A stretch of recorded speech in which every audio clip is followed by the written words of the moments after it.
بسم اللہ الرحمن الرحیم۔ احادیث محمد و آل محمد علیہ السلام کے حفظ کرنے اور ان کے نشر و اشاعت اور ان کی تبلیغ و ترویج یہ کتنا اہم موضوع ہے۔ آج ہم اسی موضوع کو خود کلام اہل بیت کی روشنی میں عرض کریں گے۔ نبی کریم صلی اللہ علیہ وآلہ وسلم کی ایک معروف حدیث ہے جو مختلف لفظوں کے ساتھ بہت ساری شیعہ سنی احادیث کی کتابوں میں آئی ہے۔ مثلاً ایک حدیث میں نبی کریم صلی اللہ علیہ وآلہ وسلم نے ارشاد فرمایا، من حفظ من امتی 40 حدیثا ینتفع بها الناس بعثہ اللہ یوم القیامت فقیہا عالما، کہ جو شخص میری امت میں سے میری 40 احادیث حفظ کرے کہ جن احادیث سے لوگوں کو نفع پہنچے، اللہ تعالیٰ اس شخص کو قیامت کے دن فقیہ اور عالم مشہور فرمائے گا۔ اور ایک حدیث میں فرمایا، من حفظ من امت 40 حدیثا من السنت کنت لہ شفیعا یوم القیامہ، جو شخص میری امت میں سے میری 40 احادیث جس میں میری سنت بیان ہو وہ حفظ کرے تو میں قیامت کے دن اس کی شفاعت کروں گا۔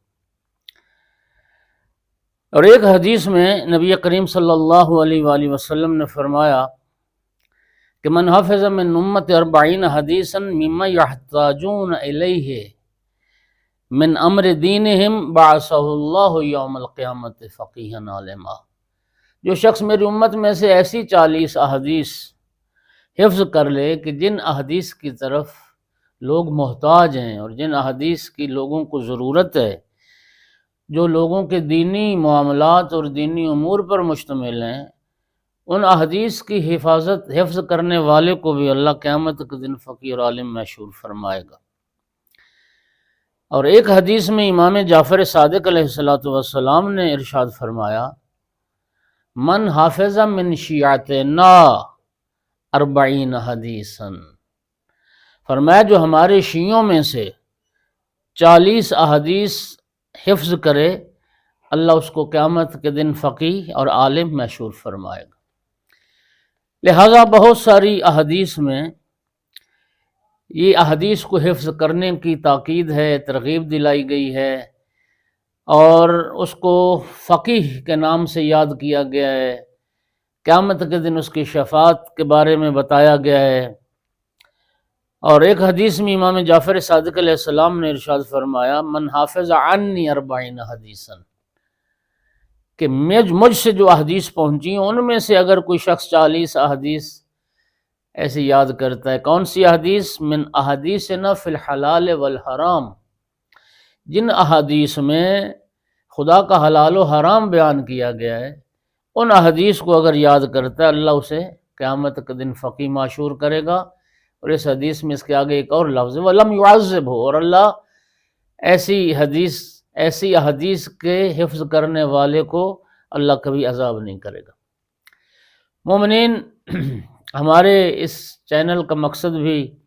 اور جو مومنین میری مجالس سنتے رہتے ہیں وہ بھی جانتے ہیں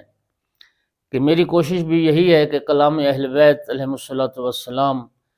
اور احادیث پیغمبر اکرم صلی اللہ علیہ وآلہ وسلم لوگوں تک پہنچیں۔ اب یہ جو حدیث میں لفظ حفظ آیا، حافظہ جو حفظ کرے، اس حفظ سے مراد کیا ہے؟ اس حفظ میں علماء نے اس حفظ کے متعدد معنی ذکر کیے ہیں۔ ایک بنیادی طور پہ اور ابتدائی طور پر جو اس کا ایک معنی ذہن میں آتا ہے، وہ حفظ سے مراد جسے ہم زبانی یاد کرنا کہتے ہیں،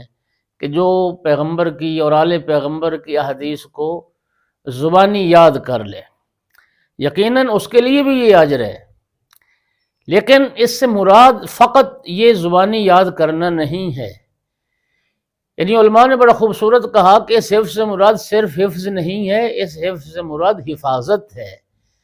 یعنی نبی کریم نے فرمایا جو میری اور میرے اہل بیت کی احادیث کی حفاظت کرے، یعنی انہیں محفوظ کرے، ان کو مٹ جانے سے محفوظ بنائے، نابود ہونے سے محفوظ بنائے۔ اچھا، وہ محفوظ کیسے بنائی جا سکتی ہیں؟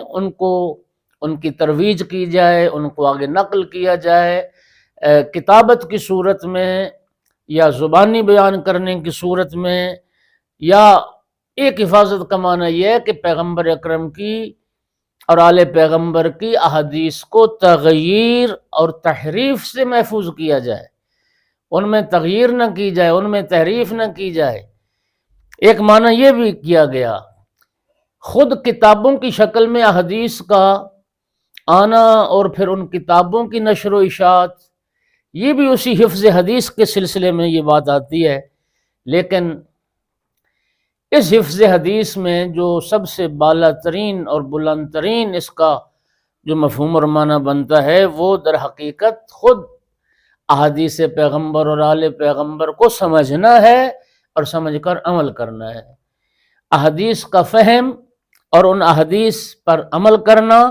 اور پھر اس کو آگے لوگوں تک پہنچانا اور عمل کی لوگوں کو ترغیب دلانا، یہ حفظ حدیث کا سب سے بلند ترین مرحلہ ہے۔ نبی کریم صلی اللہ علیہ وآلہ وسلم کی حدیث کے بعد کافی شریف میں امام جعفر صادق علیہ السلام سے ایک شخص نے سوال کیا، فرزند رسول، ایک شخص ہے جو آپ کی احادیث کو اور آپ کی باتوں کو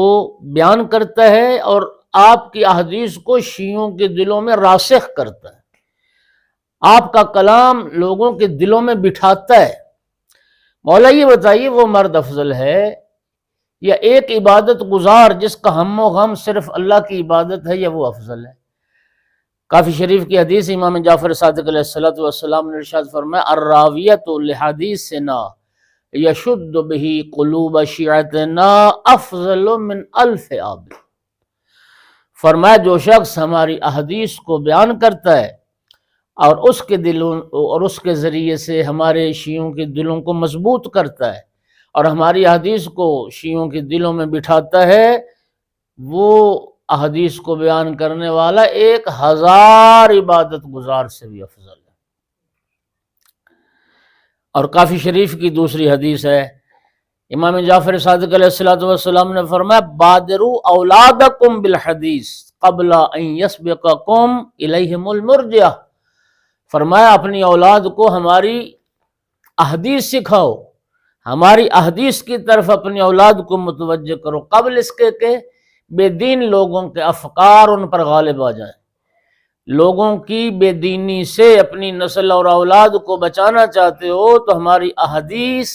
اپنی اولاد کو یاد کرواؤ، ہماری احادیث کا علم دو ان کو۔ اور یہ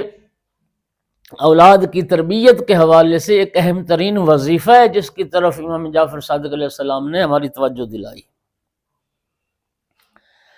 پھر ایک اور حدیث میں امیر المومنین علی ابن ابی طالب علیہ السلام نے رسول اللہ صلی اللہ علیہ وآلہ وسلم سے نقل کیا کہ 3 مرتبہ رسول اللہ نے یہ دعا فرمائی، اللہم ارحم خلفائی، اللہم ارحم خلفائی۔ 3 بار یہ جملہ فرمایا، اللہ میرے خلفاء پر رحم کر، میرے خلفاء پر رحم کر، میرے خلفاء پر رحم کر۔ جناب امیر المومنین نے عرض کیا رسول اللہ ومن خلفاؤک، یا رسول اللہ آپ کے وہ خلفاء کون ہیں؟ قال رسول اللہ صلی اللہ علیہ وآلہ وسلم الذین یبلغون حدیثی و سنتی ثم یعلمون امتی۔ فرمایا میرے خلفاء سے مراد میری وہ لوگ ہیں جو احادیث کو، میری احادیث کو پہنچاتے ہیں، میری سنت کو پہنچاتے ہیں اور پھر میری امت کو وہ سکھاتے ہیں، وہ میرے خلفاء ہیں جن پر رحمت کی نبی کریم نے دعا کی۔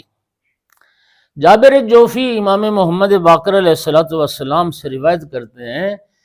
کہ سرکار باقر علیہ السلام نے فرمایا کہ یا جابر واللہ لحدیث تصیبہ من صادق فی حلال و حرام خیر مما طالعت علیہ الشمس۔ فرمایا جابر ایک حدیث ایک سچے انسان سے،